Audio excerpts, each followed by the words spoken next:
Use these 7 lists now for your wholesaling real estate business. Guys, it's Zach Ginn, and today, not only am I going to show you the top 7 lists, I'm going to show you where to get them, how to actually work them, and I'm going to give you the pros and cons. And if you stay till the very end, I'm going to share with you my favorite top 2 out of this list. But before we get into it, do me a favor, make sure you smash that like button, you hit that subscribe notification button to continue to receive the absolute best information on wholesaling today. So let's talk about it. Lists are everything in wholesaling. Honestly, without a list, there's no way to actually start your marketing effort so you can get great wholesale deals. So a list is just a culmination of what we call prospects. People that might be willing to sell us a house at a discount. How do we find those people? We look for people that have problems. We look for houses that have problems. And if we get a combo of both, that's how you get the best wholesaling deals. So let's get into it. So I'm going to go ahead and do the list right in front of you. And we're simply going to make a column. And then I'm going to show you where to get these lists. And then basically, I'm going to show you the pros and cons of each list because I want you to get the truth on how to get the best list for wholesaling. There's so much confusion in this business. And honestly, it's simple. Go find prospects that have problems, meaning they have a problem financially in their life or they have a problem with the property. Wherever there's smoke, there's fire. And that's the best list to get. So knowing that information, you actually have to simplify gathering lists. And here's a secret. It's not who pays the most for the list. It's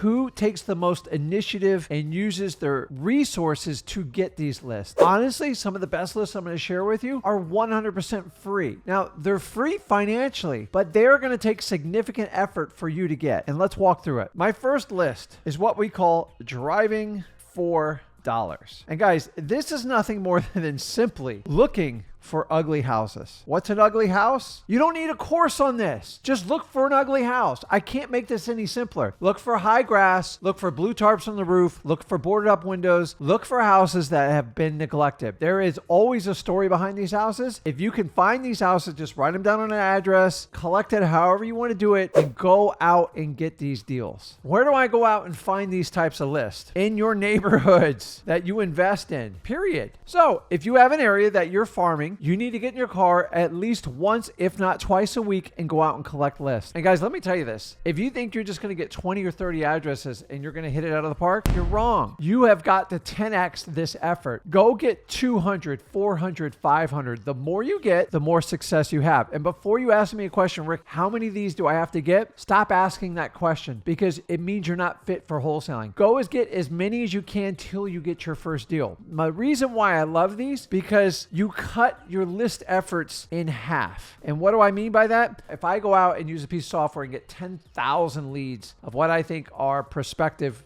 motivated sellers, and you decide to skip it, maybe a little bit short on money, or you need to get a deal even faster, and you collect 300 ugly houses in the neighborhood you're looking for. Let me ask you this. Who's going to get to that seller first? Is it me or you? Obviously, the driving for dollars list is extremely targeted, and that's what I love about it. And if you are time sensitive, it is one of the best lists you can do. So many people overlook this. Why? Because it's simple, and simple doesn't sell. That's why you don't hear a lot about this. I've actually seen courses for $3-4 grand learning driving for dollars. If you want to learn how to do it, go over to freewholesaling.com. I'll teach you 100% free because it is a basic life skill hunting these types of houses. So simply go and find these houses. You're going to reach out, contact the owner, and see if they're interested in selling the property. Now, what are the negatives of doing driving for dollars? It's very manual and it's challenging to scale. Now, you can theoretically scale by paying what we call bird dogs to go out there and find deals like this for you, but you're going to have to give them some sort of gas allowance, and you're going to have to give them a marketing spiff for each deal you do. And honestly, you want to reward them for each seller that you can actually go on an appointment, either physically or virtually. Guys, that's driving for dollars. I absolutely love this list. The next list is basically your foreclosure list, or in some cases pre-foreclosure, depending on when you catch it in this. And guys, this is real simple. Where do I go to get it? You go to your county courthouse. Now, you might be able to get this list online, depending on how your courthouse is set up. So it's very simple. It's free. And honestly, one of my favorite things about these lists, they're super easy to get, meaning anyone can get it. You are not going to get resistance with this list. Why? Because it's very public.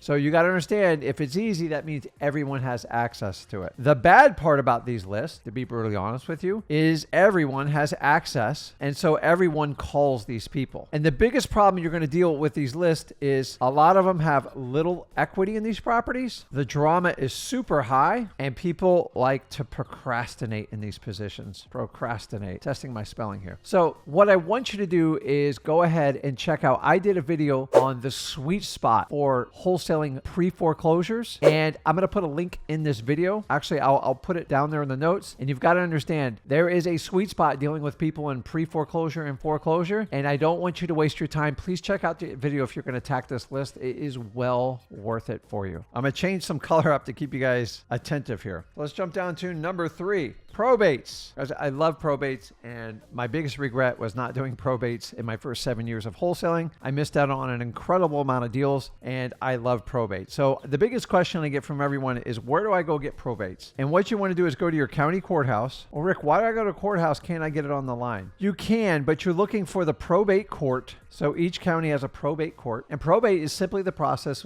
when somebody passes away. The final affair is to wrap up any of their financial matters, deeds, stocks, bonds, bank accounts, real estate, and any other asset, because a person who's passed away cannot transfer over a deed. So it takes a court action called a probate. Now, most people are majorly intimidated with probates, and I'm here to tell you, you don't need to know everything about probates. I teach it thoroughly. Just go over to freewholesaling.com. I'll show you how to get started. And the reason I want you to go to the courthouse is use the court employees in the probate department to help you figure out how to pull your probates. The challenging part is there's 3,500 counties in this country. I can't go through every one of them. So I'm in the state of Florida. So what I did is went down to my courthouse. I made 4 separate trips and I figured it out. And I figured it out relatively quickly. It took me about 14 days to get it all said and done. And you figure out who you're looking for. So what you want to look for basically is what they call the PR, which stands for personal representative, or you're looking for the executor. And this simply states these are the people that are in charge of making a decision on behalf of the deceased person. And they're usually the responsible person in the family. That's who you have to connect with. Basically, they are the new owner of the property, and the sooner you connect with them, the better. Most gurus will tell you to wait till probate's over. It is bad decision. You can actually buy the property before the probate is complete. I teach you how to do this in grave detail over at freewholesaling.com. Now, let's talk about the pros. I will tell you this right off the bat. The pros, high profit. It's usually going to be 3 times a regular wholesale deal. Why? They're vacant, they're run down, and they're easy to show to any buyer, and you can manipulate the time it takes to close on it depending on where you are in the probate process. AKA, it is perfect for new wholesalers. You just got to learn how to converse and have the conversation, and the simpler you have a conversation and the more patient you are in people in probate, the better you'll do. Most investors try to run people over. Now, the con on probates is it's definitely not a full-time marketing thing. There's only so many people that pass away in a county. It's slow. But guys, if you're going to make 3 times the profit, what do you care? If it takes 3 months to get it done or 6 months and you're coming back to 30, 40, 50 grand, I've made 6 figures on these deals. Who cares? You are not going to do 50 probated deals a year. Honestly, if you do 2, 3, 4, 5, if you just do 1 more and it's 3 times your average profit on your regular wholesale deal, it's like doing 3 times the volume. So people think they can run it over. The biggest problem people have with probates is they start it and they quit in 30 days. If you really want to make it work, you have to learn to be consistent with this list. I love it. Actually, if you go, also what I'll do in this video is I'll leave a link to my free probate letter. This thing's time tested, proven. I use it today and you guys can duplicate it. I just want you to change it up as time goes on and I will add it in the link below. Okay, coming in at number 4 are evictions. Like, Rick, what do you mean evictions? Simply go to your county courthouse and you get the evictions. These are basically landlords who are kicking tenants out that are not paying their rent, or they're either holding over on the rent or they've trashed the property. And why I love these is this is how you find tired landlords. Now, the beauty of these lists is it is a timing issue. If you catch that landlord at the right time and you call them, you mail them, whatever technique you're going to market to them, is I've been in this position and it gets really frustrating when you have a tenant that hasn't paid the rent, bills are coming due, especially towards the end of the year with tax bills, and the property needs renovations. Honestly, that's the time a tired landlord decides to make that decision to get rid of the property, and you want to be there, and that's my favorite way. The downside, the con on these types of deals, is you get what we call professional landlords. And what do I mean by that? A lot of these landlords that own a lot of properties, and when I say a lot of properties, it's usually if they own 4+ properties. They are unemotional, they are not attached to the properties, and they want to sell them for top dollar. If you find these types of landlords, just move past it. If they have 4 or less properties, you have a great shot. My sweet spot is 1 to 3 properties, because usually there are people who bought properties, they bought someone's course, thought it'd be a great investment opportunity. They didn't realize how much they'd be involved in the process and how difficult tenants can be, and they just want to get rid of it. That's the sweet spot on the eviction list. All right, I'm going to change up the color to keep you guys awake. My next list on here is code violations. And I've done this list since day one, since 2003, and I love it. How do I get it? You simply have to go over to your city or county office.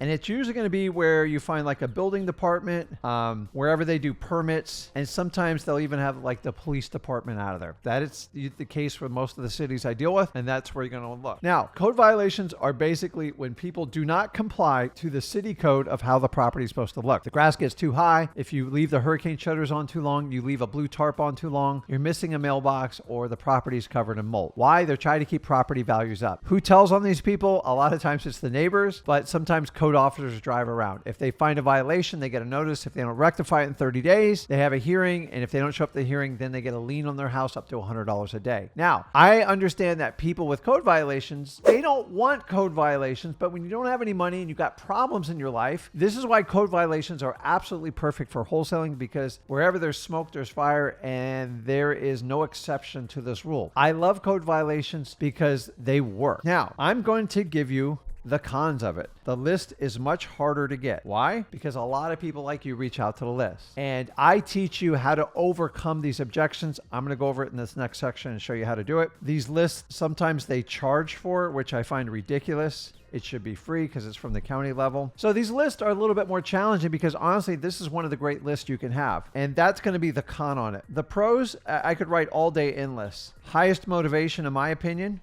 And most realtors don't want to deal with these types of properties. Guys, I love code violations and you should be all over them if you don't use them. I've used them for 21 years and I always get leads off of it. The biggest challenge we're dealing with this property is probably the hardest thing is getting the list. And that's what I want to talk to you real quick about. So you've got to understand, to overcome resistance, you have to beat it with resistance. So if you're going to get resistance, how do I beat it? You just crush it with persistence. And what do I mean by persistence? It means stop taking no for your first response and walking away. Go, hey, Mrs. Secretary, I understand that list is you're not going to make it available to me, but what is the process for me to get the list, knowing that I'm a tax-paying citizen in the city and I want to get access to that list? How can I get the master list for it? So I'd show you if to overcome it, you have to overcome at least 2 no's. All you got to do is overcome 2 no's. Stop taking no for an answer. Just be really nice and persistent. I teach you the volley method. If you don't know how to do it, go over to freewholesaling.com. You have to counter a response. So when they serve the ball over to your court saying, no, Mr. Ginn, I can't get you the list. I go, listen, Susie, I know you can't get me the list, but do you have access to someone so I could get that list from you? And they might say, you meet with the city attorney? Great. Is he available right now? Stop being scared of these people. They are regular people in your communities. Act like it. Compliment them. Compliment their dogs, the pictures of their kids, and move forward and get what you need. Stop taking no for an answer, because these next 2 lists I'm going to share with you, you're going to have to beat resistance with persistence. And understand this, persistence doesn't mean be an idiot and don't be nasty. It just means nicely keep coming back to them and recircling and serving that ball back over the court. Eventually, they will give you what you want. Remember, you're overcoming a privacy policy versus a public policy. And we all know it's public information, but you got to get past the gatekeeper. There's the ones that have the privacy policy. So the last 2 lists, let's talk about it. Fire damage. I know my handwriting is rough, guys, but that's why I'm a wholesaler. So fire damage properties, where do I get them from? The fire department. Don't complicate this. Just go to your fire department, be extremely respectful. These people do an amazing job. It's either going to be at your city or your county level, and just ask them, do you have a list of the most recent houses that have caught fire in this county or city? That's it. Kill them with kindness. Be super nice.